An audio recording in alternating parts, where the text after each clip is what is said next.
आता आपल्या आवडत्या मालिकेचे संपूर्ण भाग मालिका प्रसारित झाल्यानंतर लगेचच पाहू शकता पूर्णपणे मोफत फक्त सन नेक्स्ट वर।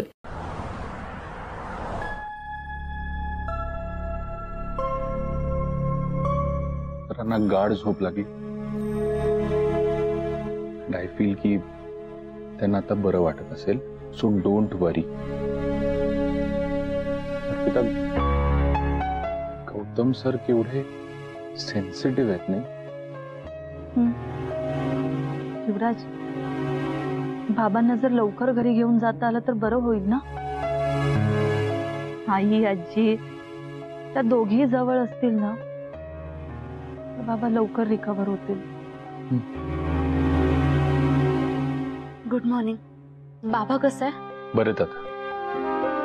पिऊ, आई कशी आहे? मंजू पण बरी आहे। बरं, हे घ्या, हे कपडे फ्रेश होऊन घ्या आणि हा तुमच्या दोघांसाठी नाश्ता। बरं युवराज, हा अंगारा दिलाय मंजूने, बाबाला नक्की लावा आठवणीने। हो, अगं त्यांनी सांगितलं होतं मला। डोंट वरी, मी हा अंगारा सरांना नक्की लावेन। हे बघा, मला माहितीये तुम्ही दोघेही कालपासून घरी आलेला नाही आहात आणि तुम्ही काही खाल्लेलंही नसणार आहे, त्यामुळे आत्ताच्या आत्ता माझ्या समोर हा नाश्ता करायचा आहे।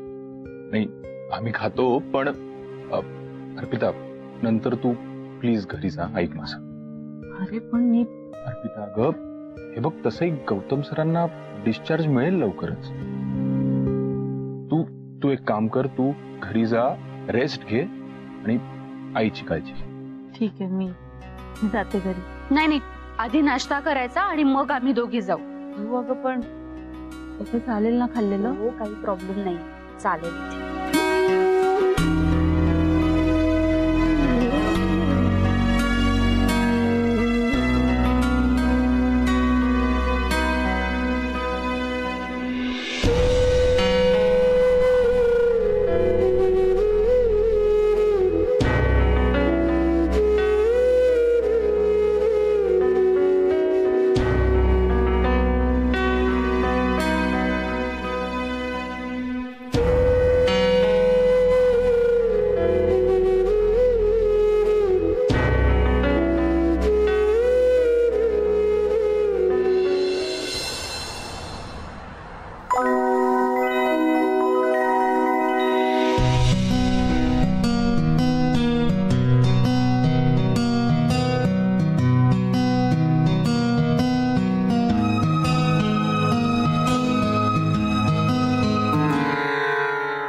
माईंना आमच्या गावामध्ये खूप मान आहे, पण त्यांचं एक आहे, त्याच ठरवतात त्या कोणाशी बोलणार ते। आणि जर का त्या व्यक्तीशी त्या बोलल्या आणि त्या व्यक्तीला त्यांनी भविष्य सांगितलं ना, तर ते अगदी तंतोतंत खरं होतं। अगं, खूप मोठी सिद्धी प्राप्त आहे त्यांना। वसुधा, मला सिद्धी वगैरे प्राप्त आहे असं मला काही वाटत नाही। मी स्वतःहून भविष्याच्या मागे लागत नाही। पण मग माई, तुम्ही जे काही सांगता ते इतकं खरं कसं होतं? मी जे काही सांगते ते मला कोणी दाखवतं किंवा माझ्या कानात येऊन सांगतं अशातला काही भाग नाहीये। कधी कधी सकाळपासून एखादी गोष्ट तुम्ही शोधत असता, एखादी किल्ली किंवा कानातलं नाही सापडत का? कारण तुम्ही ते शोधत असता आणि जेव्हा दुपारी थकून तुम्ही त्या गोष्टीचा विचार सोडून देता तेव्हा अचानक ती किल्ली तुम्हाला समोर दिसते का? कारण तुम्ही शोधणं थांबवलेलं असतं। मनातले विचार संपल्यामुळे चित्त शांत झालेलं असतं। तशीच शांत चित्ताने मी डोळे मिटून बसते, काहीही शोधत नाही, देवाकडे काही मागत नाही आणि अचानक मला समोर एखादं दृश्य दिसतं। ती असते समोरच्याच्या भविष्याची किल्ली। ती जशीच्या तशी मी समोरच्याच्या हातात देऊन टाकते। आता देवाची कृपा आहे म्हणून इतर चार चौघांना ज्या गोष्टी दिसत नाहीत त्या मला आधीच दिसतात, इतकंच। माई, गेले अनेक दिवस आम्हाला सगळ्यांनाच खूप कठीण गेलेत। अचानक यांची तब्येत बिघडली आणि खरं सांगायचं तर एरवी कुठल्याही संकटाला मी तोंड द्यायला तयार असते, पण यांच्या बाबतीत यांना काही झालं किंवा माझ्या मुलींना काही झालं, खरं तर घरातल्या कुणालाही काही झालं ना की खूप घाबरायला होतो, मन अस्वस्थ होतं. मला फक्त एवढंच विचारायचं आहे की यांची तब्येत बरी होईल ना आणि आमच्या घरात सुख आणि शांती परत येईल का हो? प्रश्नच चुकीचा विचारला. तुला उत्तर कसं मिळणार? म्हणजे तुझं मन कशासाठी तरी तुला खातंय. खातंय खरं. यांच्यापासून मी एक सत्य लपवलंय, त्यामुळे सतत मनावर असं दडपण असतं. असं वाटतं की आपण त्यांना फसवत तर नाही होत ना. आणि या विचारांमुळे मन शांत नसतं अजिबात. मलाही ते सत्य आजच कळलं. वसुधाने सांगितलं. पण मला वाटतं लग्नाच्या मांडवात जे काही घडलं ते योग्यच घडलंय. खरं तर आम्ही सगळेच दोषी आहोत. बाबांशी खोटं बोलून आम्ही खूप मोठं पाप केलंय. पाप आणि पुण्य याचा हिशोब तू नको करूस बाळा. तू आयुष्यच कुठे बघितल्यास अजून. डोळे बंद कर आणि फक्त एकच प्रश्न विचार.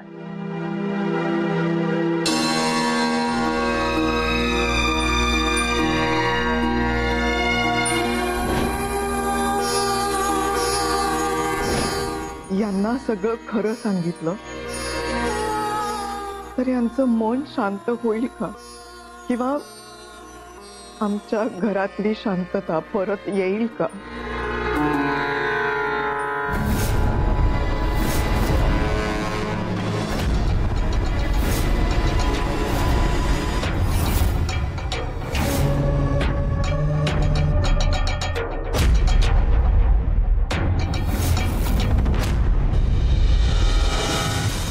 नाही.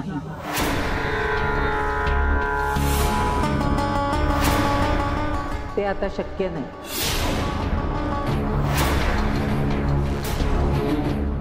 या घरात जेव्हा पाऊल टाकलं तेव्हा या घराची भिंत पडली. एखादा पत्त्याचा बंगला कोसळावा ना, तसं काहीतरी दिसलं. आले तेव्हा फक्त एक ढग होता सोबतीला. आता मात्र अख्ख्या घरावरच काळोखाची सावली आहे. या घरावर वादळ घोंगावते. तुम्हाला कुणालाच त्याची जाणीव नाही. पण माई, त्याच्यावर काहीतरी उपाय असेलच ना. एकच प्रश्न आणि त्याचं उत्तर मी दिलंय. तेच स्पष्ट करून सांगते. यानंतर तुझे आणि तुझ्या नवऱ्याचे संबंध जास्त दुरावले जातील आणि यावर काहीही उपाय नाही.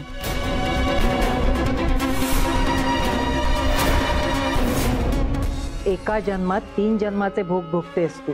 लग्नाआधी आयुष्य वेगळं होतं, लग्नानंतर वेगळं, आणि आता तुझ्या मुलीच्या लग्नानंतर तिसरं. यानंतर तुझ्या नवऱ्याची तुला नेहमी असणारी साथ सुटणार आहे.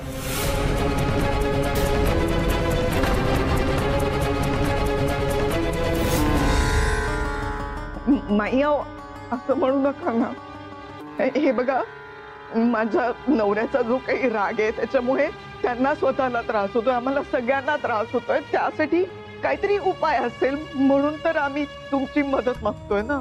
हे कितीही कटू वाटत असलं तरी मी सत्य आणि स्पष्टच बोलते. घडून गेलेल्या गोष्टींवर आणि केलेल्या कर्मावर उपाय नसतो. आयुष्यात प्रत्येक गोष्ट मनासारखी होत नाही आणि ही तर सुरुवात आहे. तुमच्या घरावर मोठं संकट येणार.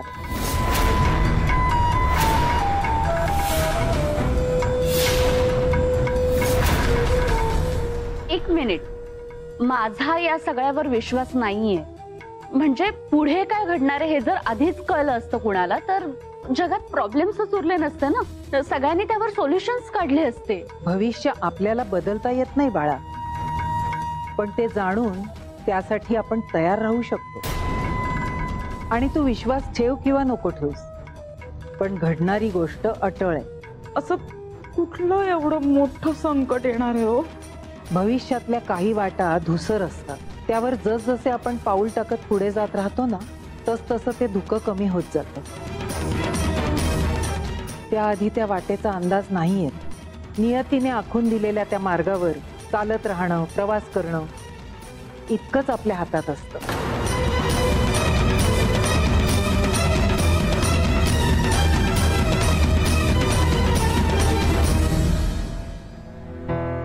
Good morning sir. कसं वाटतंय आता सर? हा घ्या, हा अंगारा लावून घ्या. याने काय होणार आहे ते मला माहित नाही, पण मंजिरी मॅमनी पाठवलंय अंगारा, तुम्हाला लवकर बरा वाटावं म्हणून. हे बघ युवराज, दोन गोष्टी आहेत. पहिली म्हणजे मुळात माझा या सगळ्यावर विश्वास नाही सर, पण विश्वास जरी आणि नसला, दुसरी म्हणजे माझा घरातल्या कोणावरही विश्वास नाहीये. नकोय असं. तुमचा मंजिरी मॅमवरचा राग मी समजू शकतो सर, पण तुम्ही त्यांना इथे येऊ सुद्धा दिलं नाही. पण त्यांना तुमची केवढी काळजी आहे माहिती आहे ना तुम्हाला. म्हणून प्लीज सर, आय इन्सिस्ट, निदान त्यांचा एवढा तरी मान ठेवायला पाहिजे तुम्हाला. प्लीज.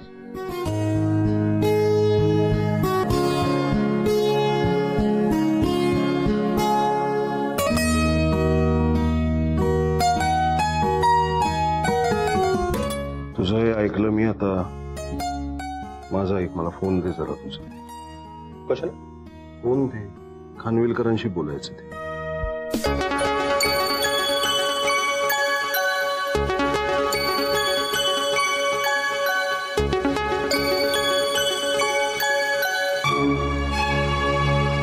हा खानविलकर, सॉफ्टवेअर डिझाईनचा काय अपडेट आहे? आणि हे आत्ता सांगताय तुम्ही, ते मी विचारल्यावर. की नाही, आज दुपारी मीटिंग आहे ना ती, आणि अजून तुमची ही एवढीच तयारी झाली आहे. आणि मी विचारलं नसतं तर मला हे कळलंही नसतं. आणि काय पद्धत आहे, एक दिवस मी नव्हतो तिकडे लक्ष द्यायला कामात. सॉरी. हॅलो खानविलकर सर, मी तुम्हाला करतो नंतर. गौतम सर, हे काय आहे? मला जर आधीच माहित असतं ना की तुम्ही एवढी चिडचिड करणार आहात तर मी तुम्हाला फोनच दिला नसता. मी काही चिडचिड वगैरे केली सर, प्लीज हा हट्टीपणा थांबवा तुम्ही. कामचुकारपणा चाललाय. मी डॉक्टरनी तुम्हाला रेस्ट घ्यायला सांगितलीये, कुठल्याही प्रकारचा स्ट्रेस घ्यायचा नाही. सो यापुढे तुमची सगळी ऑफिसची कामं मी बघणार आहे, सगळ्यांची मीच कोऑर्डिनेट करेन. ओके? सो प्लीज आता काही तुम्ही बोलायचं नाहीये. आता तुम्ही डोळे बंद करा आणि आराम करा. तुमची झोप झाल्यावर मी तुम्हाला ऍपल कापून देतो. ओके? दुसऱ्याच्या हातात सूत्र गेली ना की असं खेळणं होऊन बसतं. लहान मुलं असल्यासारखं ओरडू नकोस मला.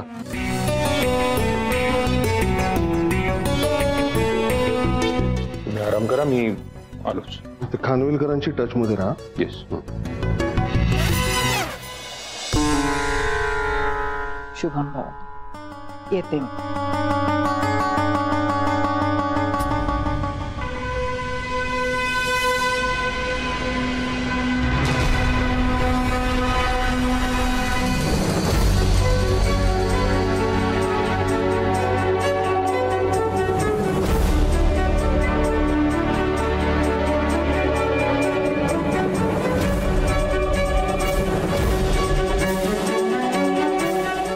ही आहे ना तुमच्या घरात?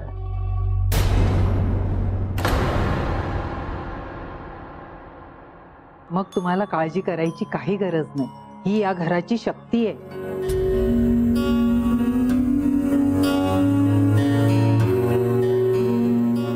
हिच्या सौभाग्यात आणि प्रेमात इतकी ताकद आहे की तुमच्या घरावर आलेलं कुठलंही संकट ही दूर करू शकते.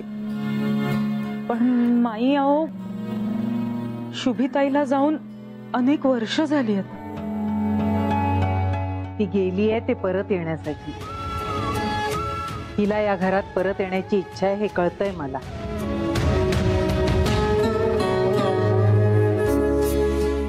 ती तुमच्या घरात पुन्हा जन्म घेणार आहे. अर्पिता, इकडे ये. सांगितलं होतं ना मी, अर्पिताच्या पोटी शुभी ताईच येणार आहे. मी सांगितलं होतं. माई आणि तुम्ही सांगितल्यामुळे ना आता तर खात्री झाली बघा.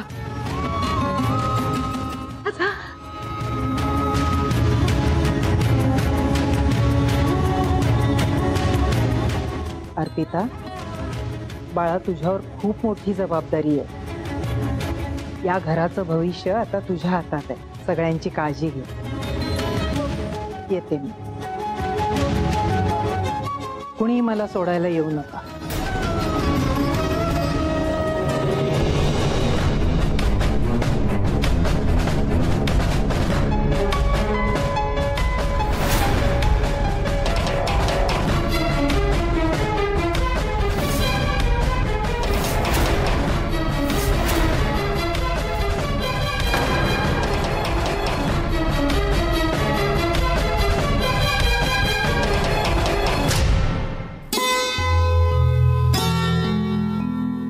मिस्टर गौतम, तुम्ही आता अगदी ठीक आहात आणि तुम्ही घरी जाऊ शकता.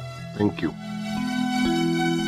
पण एक आहे, बीपी शूट होऊन पुन्हा ऍडमिट न होण्याची जबाबदारी ही तुमचीच आहे. यांच्यावर कुठलाही ताण येऊ देऊ नका. हे त्याला कशाला सांगताय? घरी गेलो की हंटरच घेऊन बसणार आहे हातात. ज्यांच्यामुळे ताण येतो ना, त्या लोकांना जवळच नाही येऊ देणार आहे मी. अशाही परिस्थितीत तुम्ही विनोद करू शकता म्हणजे तुम्ही आता अगदी फिट आहात. चला, आता तुमचे डिस्चार्ज पेपर तयार करायला सांगतो आणि तुमच्या घरचे आले तुम्हाला घ्यायला की त्यांच्या सह्या घेतल्या की मग तुम्ही घरी जाऊ शकता. नाही, घरचं कोणी येणार नाहीये माझ्या. नाही म्हणजे ते कसे येतील ना इथे? ते तिथे सरांच्या स्वागताची तयारी करतायत म्हणून. डॉक्टर, मी सह्या केल्या तर चालतील का? हो चालेल ना. अहो तुम्ही जावईच आहात ना. चला, ते फॉर्मॅलिटीज बघून घ्या. आलोच.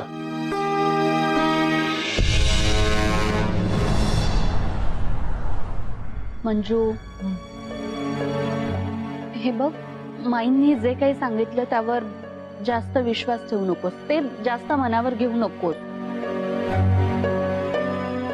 आपल्यावर काही संकट वगैरे येणार नाही. आणि एक गोष्ट लक्षात ठेव, बाबा तुझ्यापासून कधीच लांब नाही जाऊ शकत. पिऊ, अगं तुझा नसेल या गोष्टींवर विश्वास, पण माझा आणि आईचा आहे. तरी तसंही जाता जाता एक गोष्ट माई चांगल्याच बोलून गेल्या. आपल्या या घरावर कितीही मोठं संकट आलं तर शुभदाई आपल्याला त्यातून नक्कीच वाचवेल. अगं पण अप्पू, त्यासाठी त्यांचा जन्म लवकरात लवकर तुझ्या पोटी व्हायला हवाय ना.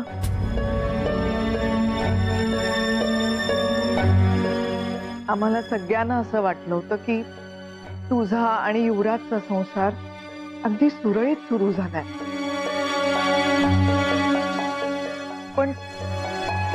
पण यांनी तुम्हाला असं वेगवेगळ्या खोलीत. तूही काही बोलली नाही. अगं, कुठली मुलगी आपल्या तोंडाने ही गोष्ट सांगेल? बरं मंजिरी, आता या चर्चा थांबवा. गौतम परत आला की मी बोलेनच त्याच्याशी, पण त्याला त्रास होणार नाही याची आपण सगळ्यांनी काळजी घ्यायला हवी. आणि दुसरं म्हणजे या दोघांचा संसार सुखाचा होईल, नीटपणे सुरू होईल हे बघायचंय आपण.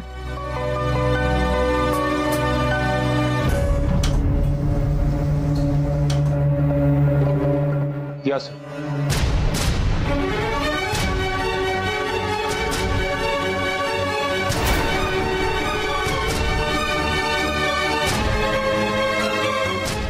गौतम, थांब तिथेच.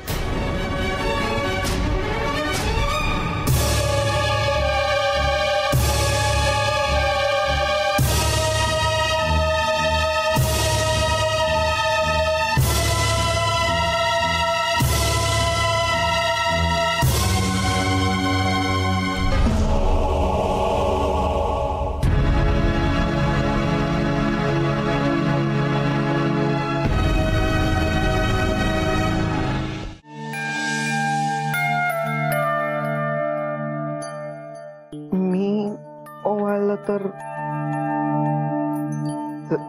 चालेल ना?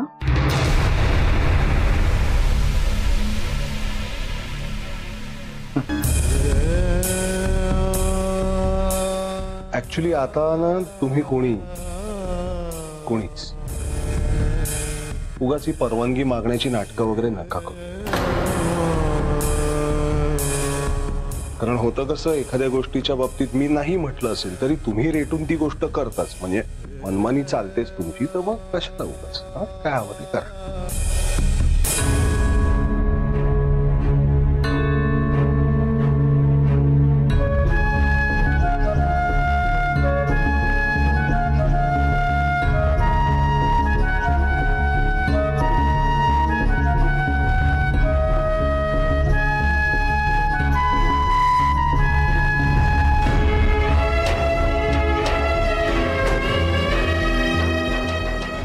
घेतलाय करून.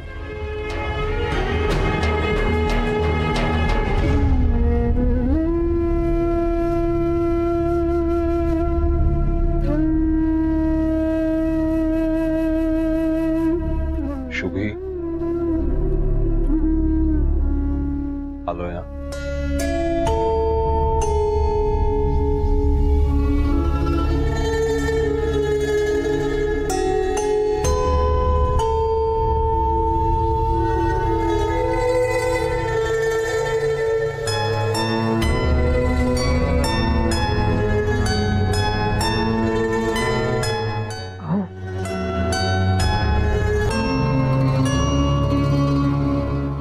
कसे आहात ते तरी सांगा.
मंजिरीशी कधीपर्यंत असा वागणार आहेस तू? ऍक्च्युली आई मी कोणाशी काही वागतच नाहीये, ना चांगलं ना वाईट. कुठल्याच गोष्टीवर रिॲक्टच व्हायचं नाही असं ठरवलंय मी आता. इतकं सगळं मनात साठवून ठेवतोस ना, म्हणूनच तुला बीपीचा त्रास होतो. रे, तुझ्या वडिलांचा, शुभदाचा, या जवळच्या माणसांचा मृत्यू तू सहन केलास, तेव्हाही खंबीर राहिलास.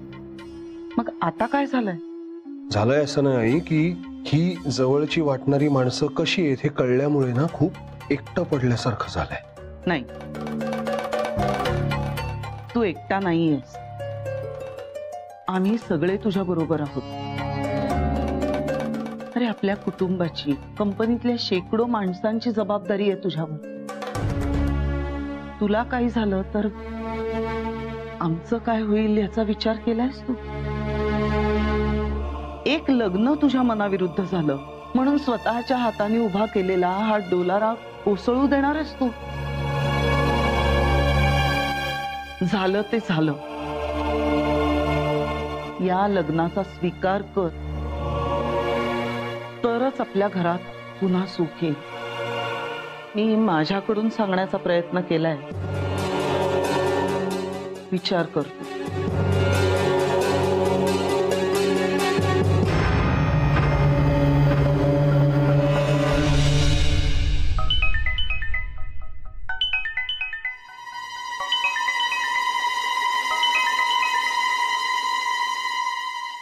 हा हा, लक्ष्मीताई बोला. कशी आता अर्पिताच्या बाबांची तब्येत? तब्येत बरी आहे, पण युवराजने त्यांची खूप सेवा केली आहे. चला, हे बरं झालं. देवच पावला म्हणायचा बाई. विघ्न टळलं. निदान आता तरी युवी आणि अर्पिताच्या सुखी संसाराची सुरुवात होईल.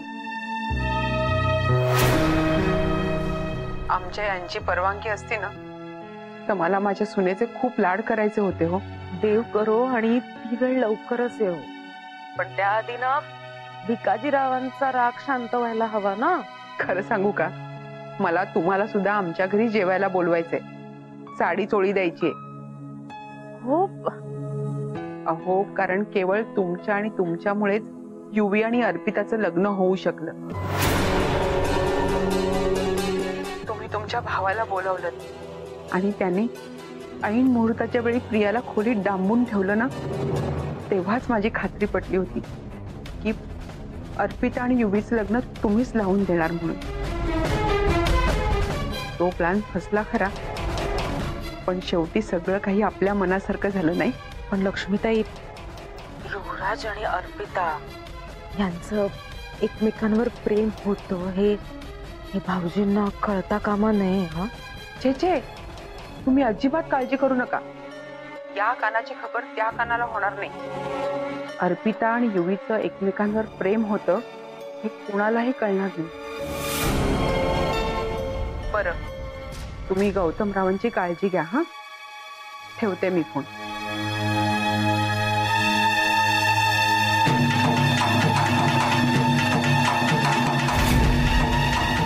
युवराज आणि अर्पिताचं लग्न आधीपासून ठरवलं होतं या दोघींनी. म्हणूनच मी जेव्हा जेव्हा तन्वीचं नाव पुढे केलं, या लक्ष्मीने त्याच्याकडे दुर्लक्ष केलं. चांगलंच हत्यार सापडलंय आता मला. आता मी युवराज आणि अर्पिताचं लग्न सहज मोडेन, पण हे त्या भिकाजीला कळता कामा नये. तो फक्त आरडाओरडा करेल. हे काम मलाच करावं लागेल.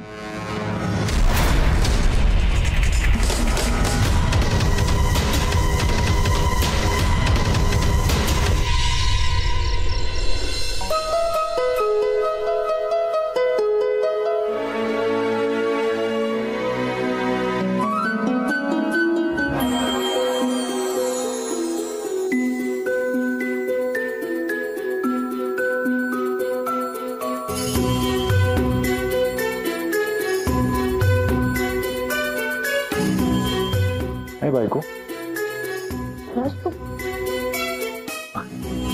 का छळतोयस मला? मी छळतोय? अगं तू छळतेस मला. जरा एकदा माझ्या डोळ्यात बघ, म्हणजे तुला कळेल की तू ह्या साडीत किती सुंदर दिसतेस ते. बायकोला असं साडीत बघून एखाद्या नवऱ्याला स्वतःचा मोह आवरणं केवढं कठीण जात असेल ना, मला आत्ता कळतंय. खरंच मी स्ट्रॉबेरी, तू खूप सुंदर दिसतेस. म्हणून मी आज एक नवरा म्हणून तुला एक छोटीशी ऑर्डर देणार आहे. आजपासून नो ड्रेस. आजपासून फक्त तू साडीच नेसायचीस.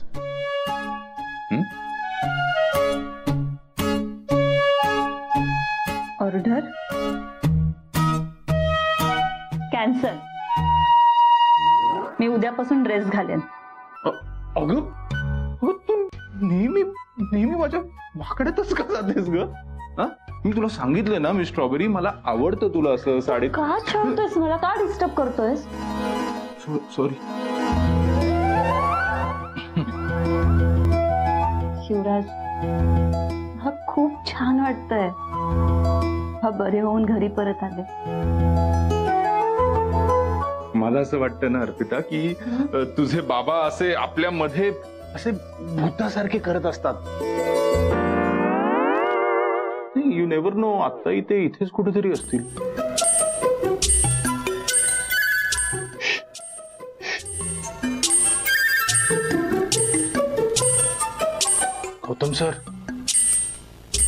गौतम सर तुम्ही इथेच कुठेतरी आहात ना?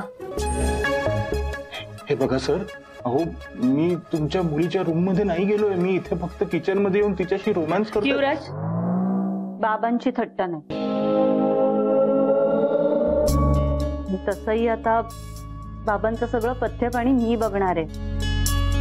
चल उठ बाहेर जा, मला रात्रीच्या जेवणाची तयारी करू देत.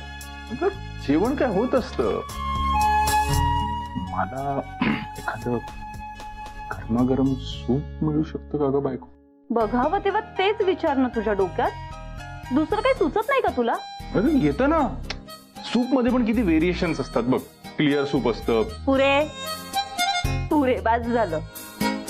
उत्तर काम करू देत मला, जा. अरे कमाल आहे. अरे तुझे बाबा मला तुझ्या बेडरूम मध्ये येऊन देत नाही, तू मला इथे किचन मध्ये थांबू देत नाहीस. पण हे काही चालणार नाही. हा मी स्ट्रॉबेरी, मी तुझा नवरा आहे. सो मला ज्या गोष्टी हव्यात ना त्या स्वतः घेणार.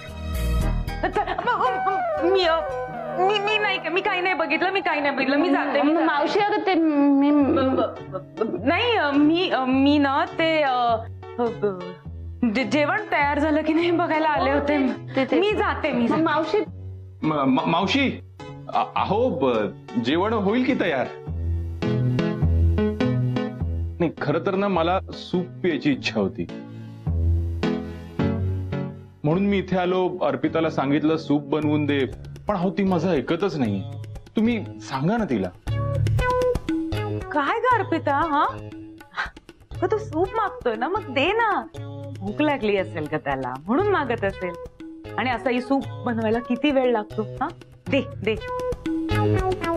हो अहो मी तिला रेसिपी सुद्धा सांगितली हॉट अँड सार सूपची.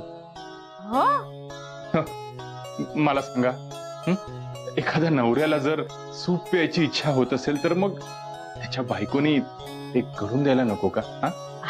अर्पिता ते एवढं मागतोय ना तो प्रेमाने, तर दे ना बनवून. हा बघ त्याला काय हवं नको ते, कळलं का? ए ऐका, खोड दिसताय रे दोघं.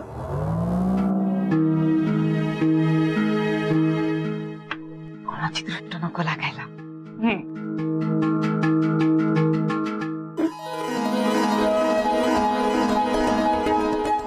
बघितलंस ना अगं, आता तुझ्या वसुधा मावशींनी सुद्धा परवानगी दिली. मग मिळेल ना मला गरमागरम soup.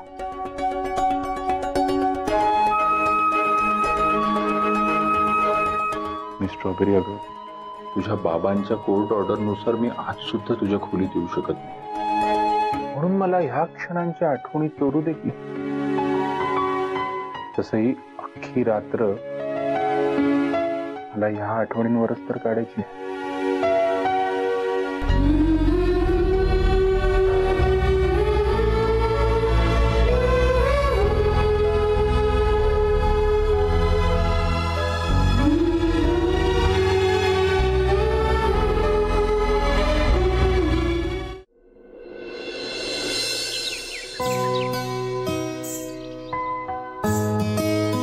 Good morning sir. Good morning. कसं वाटतंय आता? अरे मच बेटर. बरं तुम्ही इथे बसा, मी तुमच्यासाठी एक कॉफी सांगतो. ए बाबा नको एवढे लाड आणि सेवा करूच, वाईट सवयी पटकन लागतात. असे लाड फक्त आजारपणातच होतात. सो ते करून घ्या. एनिवे तुम्ही थांबा, मी आलोच. आत्या तू इथे? युवी, अरे गौतमजींची चौकशी करायला आली. कसं वाटतंय तुम्हाला? आत्या हे बघ, ऑलरेडी इथे पप्पांनी येऊन खूप तमाशे केले. मला खरं सांग, तू इथे कशाला आलीस? अरे नाही रे, मी तर गौतमजींची चौकशी करायला आले.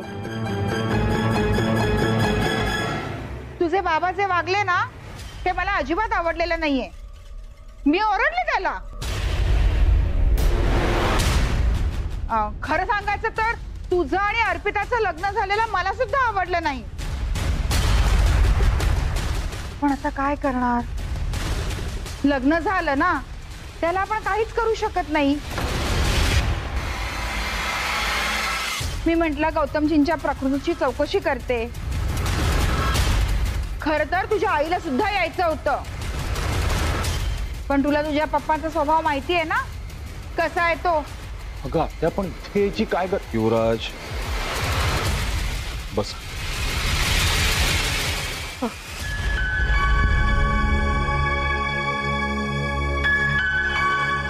बरं, तू कॉफी घेणार आहेस का? हो चालेल ना, कडक आणि साखर जरा 2 चमचे.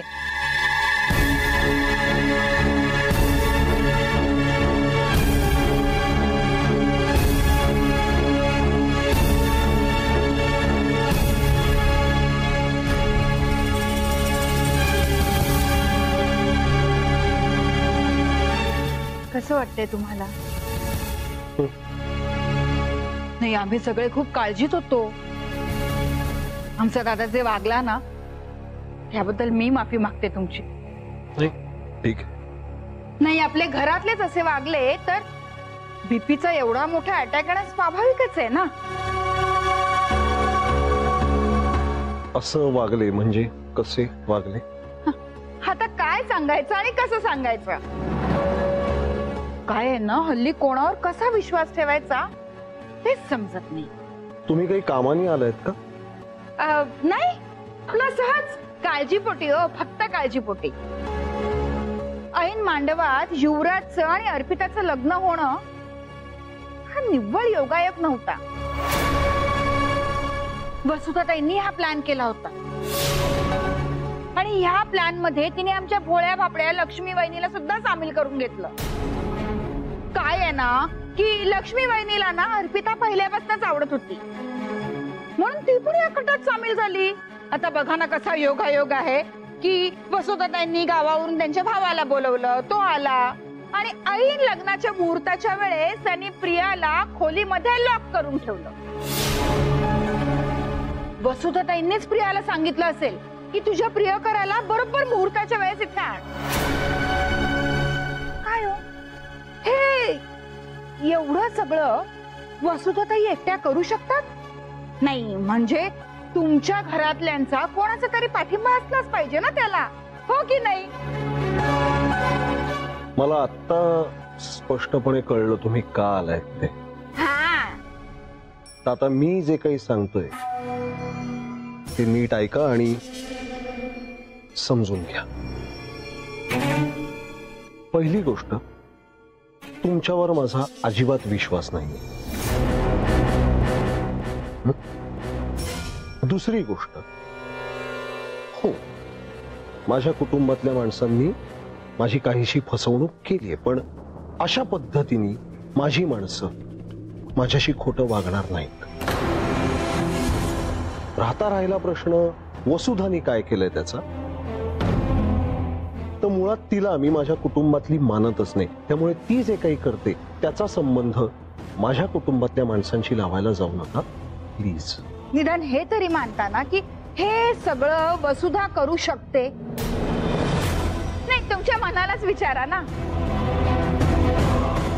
प्रियाचं जर त्या मुलावर प्रेम होतं तर तिने एवढी मोठी गोष्ट तुमच्यापासून का लपवावी आणि तिने ही गोष्ट नेमकी मांडवातच का सांगावी? आणि या सगळ्या गोष्टींना मंजिरीताईंनी पाठिंबा का दिला? नाही, विचार करण्यासारखी गोष्ट आहे की नाही? हा, त्यामुळे काय झालं की प्रियाचं आणि युवराजचं लग्न मोडलं. नाही, माझ्या दादाची लाज जाऊ नये म्हणून मी तन्वीला पुढे केलं, पण सगळ्यांनी ते सुद्धा मोडून काढलं आणि अर्पिताचं आणि युवराजचं लग्न केलं. का? तर वसुधाला प्रियाचं आणि युवराजचं लग्न होऊ नये हे आधीपासूनच वाटत होतं आणि म्हणून तिने अर्पिताला पुढे केलं. आणि ह्या सगळ्यांमध्ये साथ दिली मंजिरीताईंनी. प्रियाचं आणि युवराजचं लग्न होणारच नव्हतं, ते फक्त नाटक होतं. लग्न होणार होतं ते अर्पिताचं आणि युवराजचं. एवढ्या मोठ्या घडामोडी झाल्या. हा, नाही म्हणजे एवढ्या सगळं प्लॅनिंग झालं घरात आणि तुम्हाला कोणी सांगितलंच नाही, तुम्हाला कळलंच नाही. बापरे. पण ह्या सगळ्या गोष्टींमध्ये तुम्हाला सांगते, नाहक बळी गेला तो माझ्या भाच्याचा. हो, ती अपशकुनी मुलगी अर्पिता त्याच्या गळ्यात बांधली, उचलून टाकली. माझ्या भावाची ना फसवणूक झालीये आणि त्याच्यापेक्षा जास्त फसवणूक तुमची झालीये. अहो, तुम्हाला कोणी सांगितलंच नाही. तिच्या डोळ्यातनं धूळ फेकली गेली आणि हे सगळं वसुधा त्यांनी एकटीने करावं नाही म्हणजे कोणाची तरी घरातल्यांची साथ असली पाहिजे या गटात ना. एक मिनिट काय काय कसला कट काय बोलतेस तू? खरं तेच बोलतेय. अरे युवी तुला फसवलंय या सगळ्यांनी मिळून आणि दुर्दैवाने या कटामध्ये तुझी आई सुद्धा सामील आहे. त्या शांत राहा.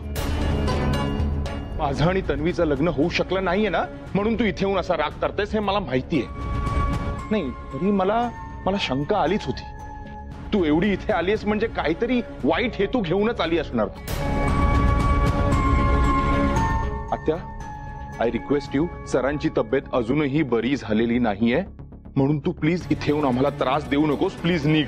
बाई बघितलं कसा बोलतोय. अरे तुझी आत्या आहे मी.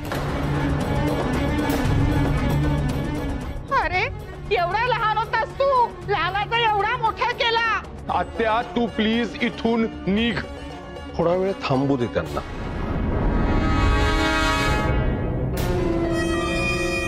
तू जरा सगळ्यांना बोलव पटकन. सर पण कशाला? तू जरा सगळ्यांना बोलाव इथे पटकन.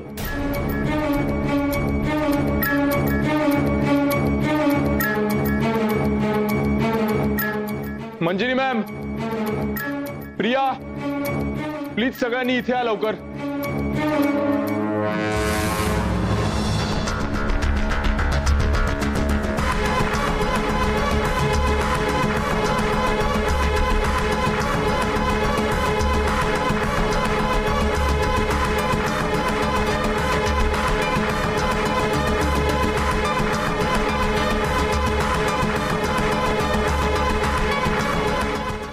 तू जरा सगळ्यांना बोलाव पटकन.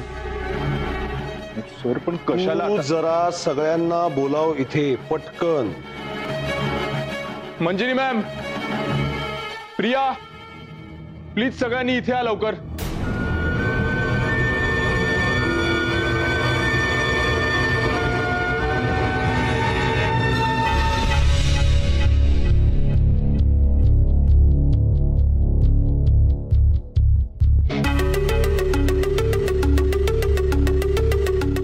या बाई मगाशी आल्यापासून खूप विचित्र काहीतरी बोलतात.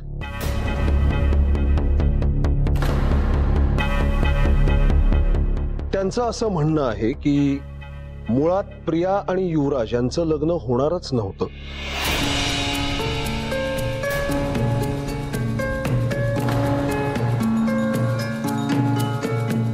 वसुधानी ठरवूनच ठेवलं होतं की त्या मांडवात युवराज आणि त्या मुलीचं लग्नच होणार आहे.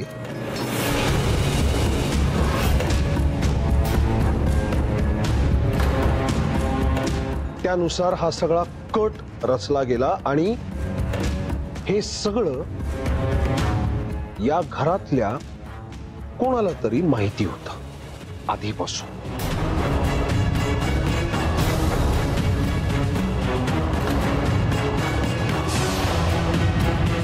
तर आता मी एकच प्रश्न स्पष्टपणे विचारणार आहे आणि त्याचं थोडक्यात आणि खरं उत्तर मला हवंय.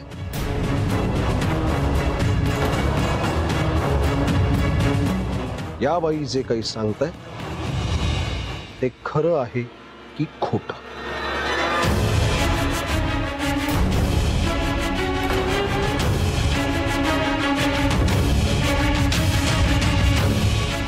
अहो हे बघा, तुम्हाला डॉक्टरांनी सांगितलं. उत्तर हवंय मला. बाबा अरे तू कोणावर विश्वास ठेव? फालतू बडबड नकोय कोणाचीच. उत्तर हवंय मला.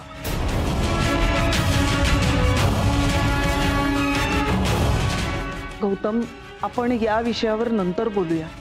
बीपी वाढेल आणि तुला त्रास होईल. जीव गेला तरी चालेल, मेलो तरी चालेल मी. उत्तर हवंय मला.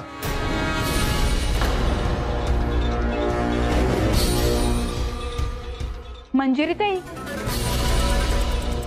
अहो द्या ना उत्तर.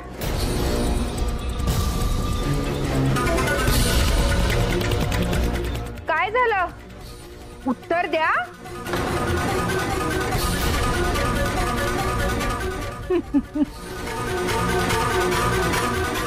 गौतमजी, तुम्हाला तुमचं उत्तर मिळालं असेल नाही? आत्या तू हे आग लावणं थांबव आता आणि निघ इथून प्लीज. मी निघते, पण एक गोष्ट लक्षात ठेव, एक दिवस तूच रडत घरी येशील आणि सांगशील ह्या लोकांनी फसवलं मला. आत्या तू निघ. युवी, या सगळ्यांना सोड आणि घरी ये आता. सोड संबंध या सगळ्यांशी.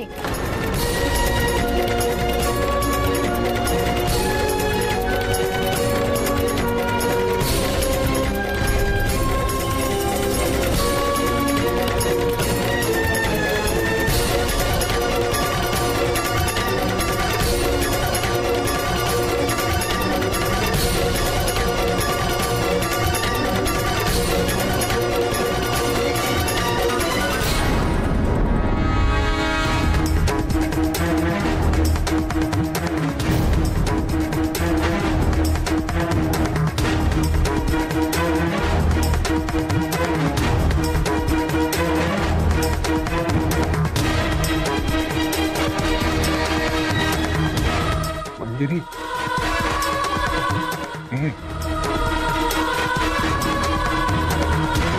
ऐक ना, माझी शपथ घे आणि सांग हे खरं आहे की खोटं आहे.